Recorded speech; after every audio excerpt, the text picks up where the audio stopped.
ये सत्ता में नहीं थे तो हमारी पेंशन के लिए कहते क्या थे, और आज जब हैं तो क्या कहते हैं। इनके लिए दो लाइनों में कहना चाहूंगा। पत्थर के सनम तुझे हमने पेंशन का खुदा जाना, बड़ी भूल हुई अरे हमने ये क्या समझा, ये क्या जाना, पत्थर के सनम। देश में 2024 का चुनाव करीब है और रामलीला मैदान में आप देख सकते हैं लगभग लाखों की भीड़ कई राज्यों से इकट्ठा हुई है। ऐसे में अभी कुछ देर पहले इसी मंच से एक बयान आया कि अगर 2024 में हमारी बात नहीं मानी गई तो 2024 में मोदी सरकार को उखाड़ फेंकेंगे। ऐसे मौजूद हैं हमारे साथ कई लोग मौजूद हैं जो कि ये बेसिकली प्रतापगढ़ से आए हुए हैं, प्रतापगढ़ उत्तर प्रदेश से आए हुए हैं। ऐसे में हम इन लोगों से बात करेंगे कि इन लोगों की अगली रणनीति क्या होगी, क्या करने आए हैं, किस मुद्दे को लेकर आप लोग। हाँ जी सर, हम पुरानी पेंशन की मांग करने आए हैं। पिछले 2004 से जो भी कर्मचारी हमारे देश में सरकारी नौकरियों में आए हैं, कोई भी कर्मचारी पेंशन नहीं पा रहा है, जबकि देश के सांसद विधायक लगातार अपनी पुरानी पेंशन ले रहे हैं। हमारे कितने साथी ऐसे आज अपनी जान गंवा चुके हैं, लेकिन उनके परिवार में कोई सहारा नहीं है। आज हम जो है नौकरी में हैं, हमें तनख्वाह मिल रही है, लेकिन आने वाले 10 साल 20 साल बाद हमारे कर्मचारी जो रिटायर हो रहे हैं, रिटायर होने के पश्चात उनके पास एक फूटी कौड़ी भी नहीं है। आप नज़ीर देख लीजिए, अभी राजस्थान में पुरानी पेंशन बहाल हुई है पिछले ओपीएस के द्वारा, और पुरानी पेंशन में अंतर क्या है। जो 2500 रुपया पेंशन में नई पेंशन में पा रहे थे, जैसे पुरानी पेंशन बहाल हुई है उनको 25,000 रुपये जो है पुरानी पेंशन मिल शुरू हो गई है। ये ताकत है। मैं इस मंच के करता धरता माननीय विजय कुमार बंधु जी को, जिन्होंने इतनी बड़ी रैली, इतना बड़ा कर्मचारियों की लड़ाई लड़ रहे हैं, विजय कुमार बंधु जी का इस आह्वान पर आज लाखों नहीं 1 करोड़ की भीड़ भी पार होने जा रही है। अभी हमारे बहुत सारे साथी रेलवे स्टेशन से, बस अड्डों से अपने साथ यात्रा करके इस रामलीला मैदान में पहुंच रहे हैं, और जब तक सरकार हमारी पेंशन नहीं देगी हम चुप नहीं बैठेंगे। अगर 2024 में इन्होंने पेंशन बहाल नहीं किया तो हम इस सरकार को उखाड़ फेंकेंगे।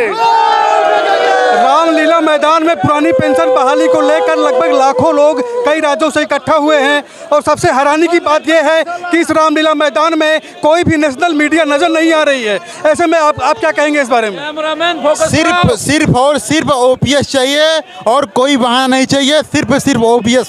क्या नेशनल मीडिया आपके साथ है? बिल्कुल सब साथ है, सब साथ रहेंगे। ओपीएस बहाली को लेकर यहाँ रामलीला मैदान में ऐसा कोई बड़ा चैनल नहीं दिखाई पड़ा, क्या लगता है आपको? आज तक देवी इस जो रामलीला मैदान है, इस मैदान में इससे पहले अगर इतनी भीड़ इकट्ठी हुई है तो सिर्फ एक बार हुए, चौधरी चरण सिंह ने यहाँ पर रैली की थी। उसके बाद इस मैदान को भरने का काम आज इन भारत से कोने कोने से कर्मचारियों ने किया है। इससे बड़ी भीड़ कभी भी इस रामलीला मैदान में नहीं हुई है, और हम मोदी सरकार को ये बता देना चाहते हैं इसका यहाँ के आपके चैनल के माध्यम से कि अगर ओपीएस मांग हमारी मांग पूरी नहीं की गई तो 2024 में बिल्कुल जड़ से सारे राज्यों से, मैं हरियाणा से आया हूँ, वहाँ से भी सारे देश से उखाड़ फेंकेंगे इसको। कांग्रेस ने अपने 4 राज्यों में पुरानी पेंशन की बहाली कर दी है।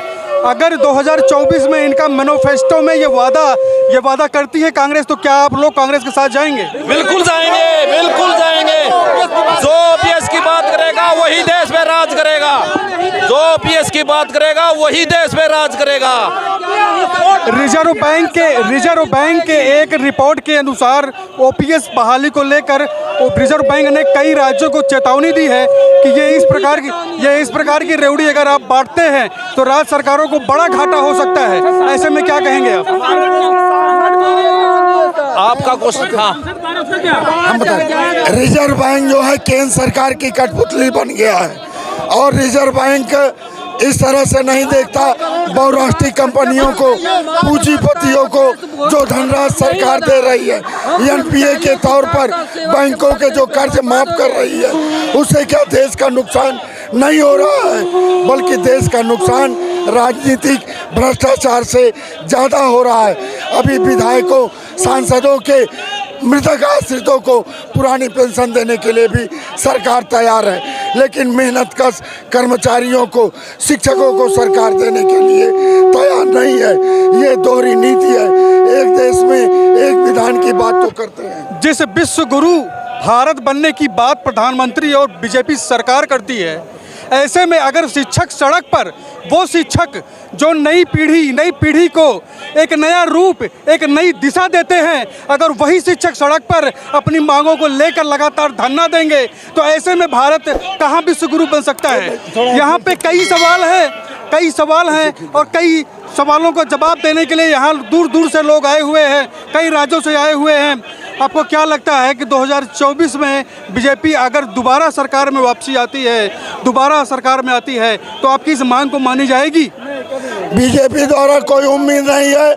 हमको ये उम्मीद है कि अगर यह इंडिया गवर्नमेंट बनती है तो निश्चित रूप से करेंगे, क्योंकि उन्होंने राजस्थान में किया, हिमाचल में किया, कर्नाटक में किया, झारखंड में किया, लेकिन बीजेपी ने एक भी एनडीए गवर्नमेंट में नहीं हुआ है। ये हतोत्साहित करने वाले हैं, शिक्षकों कर्मचारियों की विरोधी सरकार है। इस बार से सभी लोगों ने पहचान लिया है इस सरकार को। अब गफलत में रहने वाले शिक्षक कर्मचारी नहीं है, और इस बार 2024 में जो पेंशन की बात करेगा वही बात पे राज करेगा। महंगाई देश में लगातार बढ़ती जा रही है, ऐसे में शिक्षकों का इस तरह का विरोध प्रदर्शन कहीं से भी गलत नहीं है। दी भारत खबर की पूरी टीम पुरानी पेंशन बहाली के इस रैली के साथ खड़ी है, इस महा अभियान के साथ खड़ी है। ऐसे में हमारे साथ कुछ और लोग और हैं। क्या तैयारी है आप लोगों की? अगर आप लोगों की बात नहीं मानी गई तो इसके बाद की क्या तैयारी है आप लोगों की? सर देखिए, बात तो माननी पड़ेगी, चाहे आज माने ये कल माने। प्रधानमंत्री मोदी जी को झुकना पड़ेगा। और ये केवल शिक्षक संघ नहीं है सर, भारत के हर राज्य में हर विभाग के कर्मचारी, मैं खुद डिफेंस से आयुध निर्माणी कटनी से यहाँ पर आया हूँ, कम से कम 1200 किलोमीटर से चल करके आया हूँ, और हमारे साथ लगभग 100 कर्मचारी आए हैं यहाँ पर। मैं आपको ये बताना चाहता हूँ कि ये एनडीए की सरकार, ये मोदी जी की सरकार सिर्फ और सिर्फ कर्मचारियों के साथ छलावा कर रही है, उनके हित को एक भी सम्मान नहीं दे रही है, एक भी बिंदु को वो मानने को तैयार नहीं है। मोदी जी की पत्नी तो खुद पुरानी पेंशन ले रही हैं, फिर सरकार ये बात क्यों नहीं मान रही है आप लोगों को? उनको ये चीज़ समझना होगा, ये समझ नहीं पा रहे हैं, और इसका भुगतना भी पड़ेगा अंजाम उनको। अगर 2024 में वो आते हैं तो इन पर विचार करना पड़ेगा, और भारत के सभी राज्य और संघ राज्यों में भी इनका सरकार धीरे धीरे जाएगा। सबसे बड़ी बात है, हैरानी की बात है कि अगर 5 साल कोई भी विधायक या एमपी किसी भी सदन का अगर सदस्य बन जाता है तो वो आजीवन पेंशन उठाता है, लेकिन इस देश में जो युवकों को और शिक्षकों को या छात्रों को नई दिशा और नया निर्माण करने वाला शिक्षक आज सड़क पर है। क्या कहेंगे आप लोग? हम लोग का एक ही मांग है, पुरानी पेंशन। चाहे जो पेंशन की बात करेगा वो देश पर राज करेगा, चाहे इंडिया हो, एनडीए हो या कोई भी हो।